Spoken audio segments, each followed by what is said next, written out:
Sir, मुझे ये बात रखते हुए इस सदन के भीतर बड़ी खुशी है कि आज से कुछ दिन पहले इंडेक्सेशन पर जो तमाम सदस्यों ने अपनी राय रखी थी, मैंने भी अपनी बात रखी थी। हमारी उस राय के उस सुझाव को माननीय वित्त मंत्री जी ने स्वीकारा और आज से 2 हफ्ते पहले इंडेक्सेशन जो भारत के इन्वेस्टर से छीना गया था, वो बेनिफिट पार्शियली रिस्टोर किया गया है। लेकिन ये एक बहुत बड़ा प्रश्न चिन्ह खड़ा करता है भारत सरकार की टैक्स पॉलिसी पर कि कितनी कंफ्यूज है हमारे देश की टैक्स पॉलिसी। 23 जुलाई 2024 को आप कहते हैं कि हम भारत के इन्वेस्टर से इंडेक्सेशन वापस ले रहे हैं और ठीक 2 हफ्ते बाद 6 अगस्त को कहते हैं नहीं वापस नहीं ले रहे, इनको वापस पहुंचा रहे हैं। ये दिखाता है कि जब आप बिना सोचे समझे या किसी अर्थशास्त्री की राय पर नहीं, जिन लोगों को अर्थशास्त्र के बारे में जानकारी नहीं है, उनकी राय पे अगर बजट बनाएंगे तो इसी प्रकार के फ्लिप फ्लॉप्स देखने को मिलेंगे। सर, मैं बताना चाहता हूं कि इंडेक्सेशन को भारत के निवेशक से छीनना उसकी कमर तोड़ने जैसा है। जैसा कि मैंने पहले भी बात रखी थी कि इंडेक्सेशन को फुल्ली रिस्टोर करने की जरूरत है, लेकिन अभी भी कल जो अमेंडमेंट फाइनेंस बिल में लाया गया है वित्त मंत्रालय द्वारा, उसमें भी इंडेक्सेशन पार्शियली रिस्टोर किया गया है, फुल्ली रिस्टोर नहीं किया गया। उसमें भी एक पेच है और पेच ये है कि तमाम एसेट क्लासेस पे इंडेक्सेशन नहीं रिस्टोर किया जा रहा, मात्र इमूवेबल प्रॉपर्टी यानी कि लैंड और बिल्डिंग पे रिस्टोर किया जा रहा है। और दूसरी चीज, 23 जुलाई 2024 के बाद खरीदे गए किसी भी एसेट में, किसी भी इन्वेस्टमेंट पर इंडेक्सेशन नहीं दिया जाएगा। मैं आज आपके माध्यम से सरकार से मांग करूंगा कि इंडेक्सेशन को फुल्ली रिस्टोर किया जाए, सारे एसेट क्लासेस पर रिस्टोर किया जाए और 23 जुलाई 2024 के बाद खरीदे गए, बाद निवेश किए गए एसेट क्लासेस में भी इंडेक्सेशन का बेनिफिट मिलना चाहिए। और इंडेक्सेशन के बेनिफिट से खिलवाड़ करना, एसेट क्लासेस से इंडेक्सेशन को समाप्त करना एक बड़ा सवाल खड़ा करता है कि क्या हमारे देश की वित्त मंत्री इन्फ्लेशन एडजस्टेड प्रॉफिट्स में विश्वास नहीं रखती? क्या उन्हें इन्फ्लेशन का ज्ञान नहीं है? क्या वो जानती नहीं कि इस देश में महंगाई एक प्लेग की तरह फैलती जा रही है? और इसी के साथ साथ मैं एक उदाहरण के माध्यम से आपको बताना चाहूंगा सर कि अभी भी इंडेक्सेशन जो पार्शियली रिस्टोर किया गया है उसमें भी कितने फ्लॉज हैं। उदाहरण के तौर पे आप एक इन्वेस्टमेंट करते हैं गोल्ड में, सिल्वर में या किसी एक एसेट क्लास में जिसमें इंडेक्सेशन का बेनिफिट इन्वेस्टर को मिला करता था। आपने 1 करोड़ का इन्वेस्टमेंट एसेट ए में किया 31 मार्च 2001 को और उसके ठीक अगले दिन 1 अप्रैल 2001 को एसेट बी में भी 1 करोड़ का इन्वेस्टमेंट किया। वो दोनों एसेट 7% CAGR के हिसाब से, कंपाउंडेड एनुअल ग्रोथ रेट के हिसाब से बढ़ते रहे और आज वर्ष 2024 में उन दोनों इन्वेस्टमेंट्स की आज वैल्यू 5 करोड़ रुपए ईच है। अब आप ये दोनों एसेट ए और एसेट बी बेचते हैं बाजार में वर्ष 2024 में और दोनों पे अलग अलग टैक्स आपको देना पड़ता है। ये मैं आपके सामने दर्शाना चाहता हूं। जब आप एसेट ए बेचते हैं जो आपने 31 मार्च 2001 को खरीदा, यानी कि 1 अप्रैल 2001 से पहले, तो आपको इंडेक्सेशन का फायदा मिलेगा। यानी कि आपका सेल प्राइस होगा 5 करोड़, आपका परचेस प्राइस है 1 करोड़, लेकिन इन्फ्लेशन एडजस्टेड परचेस प्राइस आपका 3 करोड़ 63 लाख माना जाएगा। यानी कि 5 करोड़ माइनस 3 करोड़ 63 लाख, आपका प्रॉफिट हुआ 1 करोड़ 37 लाख। उस 1 करोड़ 37 लाख पे 20% के हिसाब से आपको 27 लाख 40 हजार रुपए टैक्स देना पड़ेगा अगर आप एसेट ए बेचते हैं। लेकिन जब आप एसेट बी बेचते हैं, जिसपे आपको इंडेक्सेशन का फायदा नहीं दे रही सरकार, क्योंकि वो आपने अगले दिन दूसरे वित्तीय वर्ष यानी कि 1 अप्रैल 2001 को खरीदा, तो आपकी सेल प्राइस है 5 करोड़, आपकी परचेस प्राइस है 1 करोड़, आपका मुनाफा हो गया 4 करोड़ का और 4 करोड़ पे 12.5% के हिसाब से आपको टैक्स देना पड़ेगा, जो कि है 50 लाख रुपए। यानी कि एसेट ए जो आपने 31 मार्च को खरीदा 1 करोड़ का, 31 मार्च 2001 को, और आज आप उसे 5 करोड़ का बेचते हैं तो आपको मात्र 27 लाख रुपए इनकम टैक्स देना पड़ता है। लेकिन जो अगले दिन आपने 1 करोड़ रुपए का निवेश किया 1 अप्रैल 2001 को और उसको 2024 में बेचते हैं तो उस पर 50 लाख रुपए का टैक्स देना पड़ता है। सिर्फ एक दिन के भीतर आपका टैक्स लायबिलिटी 27 लाख से बढ़कर 50 लाख हो जाती है। यह है इंडेक्सेशन का खेल। इसलिए मैं सरकार से अनुरोध करूंगा कि इंडेक्सेशन को सारे एसेट क्लासेस पे रिस्टोर करना चाहिए और कोई कट ऑफ डेट 23 जुलाई के पहले खरीदा गया एसेट और 23 जुलाई 2024 के बाद खरीदा गया एसेट, इस प्रकार की कट ऑफ डेट नहीं होनी चाहिए। Sir, inflation is taxation without legislation.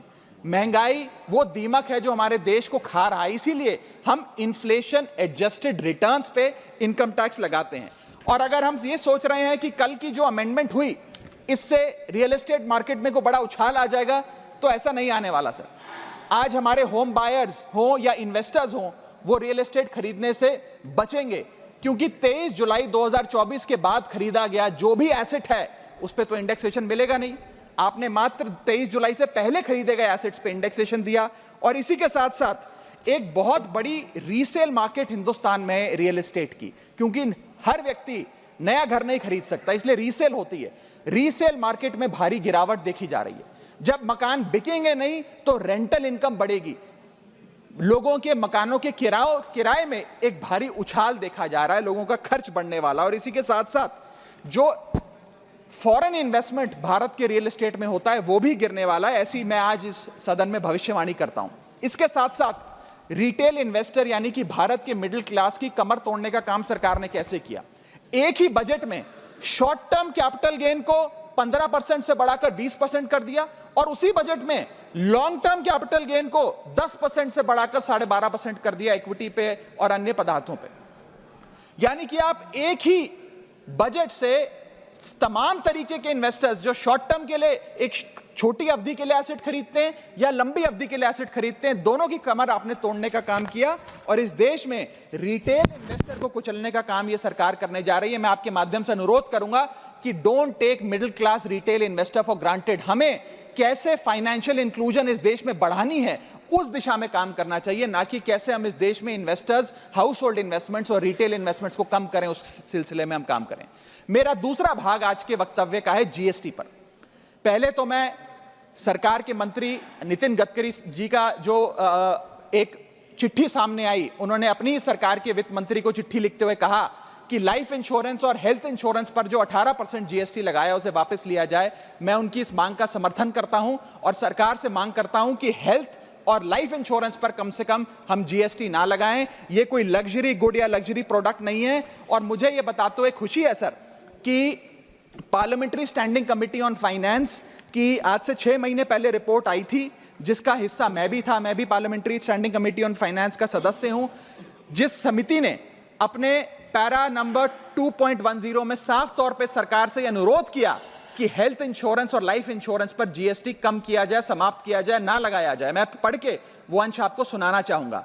The committee feels that there is a need to rationalise the GST rate on insurance products, especially health and term insurance, which is 18% at present. The high rate of GST results in a high premium burden which acts as a deterrent to getting in insurance policies. The committee, with a view to make insurance more affordable, recommends that GST rates applicable to health insurance products, particularly retail policies, etc., should be reduced. हमारा ये प्रयास होना चाहिए कि एक परिवार, sir बस समाप्त कर रहा हूं, अभी तो मेरा समय रह गया, 1-2 मिनट आप थोड़ा ज्यादा दे दीजिएगा तो सर कुछ फर्क नहीं पड़ेगा, मैं अपनी बात समाप्त कर लूंगा।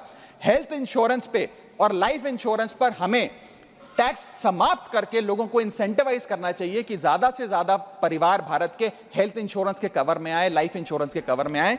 जो मैं सरकार से मांग करूंगा। और सर एक बड़ा इंपॉर्टेंट पहलू मैं आपके सामने हाईलाइट करना चाहूंगा। इस देश में इन्फ्लेशन पर भी जीएसटी लग रहा है। वो कैसे लग रहा है? एक प्रोडक्ट जो 100 रुपए का बिकता था उस पे 18% जीएसटी हुआ करता था।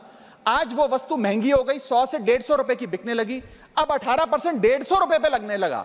यानी कि 50 रुपए की जो महंगाई है उस पर भी सरकार जीएसटी लेने लग गई है, which is GST on inflation. मैं चाहूंगा कि सरकार इस पर विचार करे। और अंत में सर अपनी बात समाप्त करने से पहले एक और दिलचस्प मुद्दा आपके समक्ष रखना चाहूंगा, which is problem of multiple taxation. हम लोग एक ही चीज पर न जाने कितनी बार टैक्स भरते हैं। जैसे कि जब आप पैसा कमाते हैं तो इनकम टैक्स भरते हैं, उस इनकम से आप गाड़ी खरीदते हैं तो गाड़ी खरीदने पर जीएसटी देते हैं, जब गाड़ी खरीदते हैं तो रोड टैक्स भी सरकार आपसे वसूलती है, फिर रोड डेवलपमेंट सेस भी आपसे लेती है, अब आप मोटर इंश्योरेंस भी कराएंगे गाड़ी का तो उस पर भी जीएसटी लेती है, और उसके बाद आप जब पेट्रोल या डीजल भरवाएंगे उस पर भी सेस और वैट लेती है, और अंत में जब आप अपनी गाड़ी को सड़क पर चलाएंगे तो टोल टैक्स के नाम पर जनता से पैसा वसूलती है।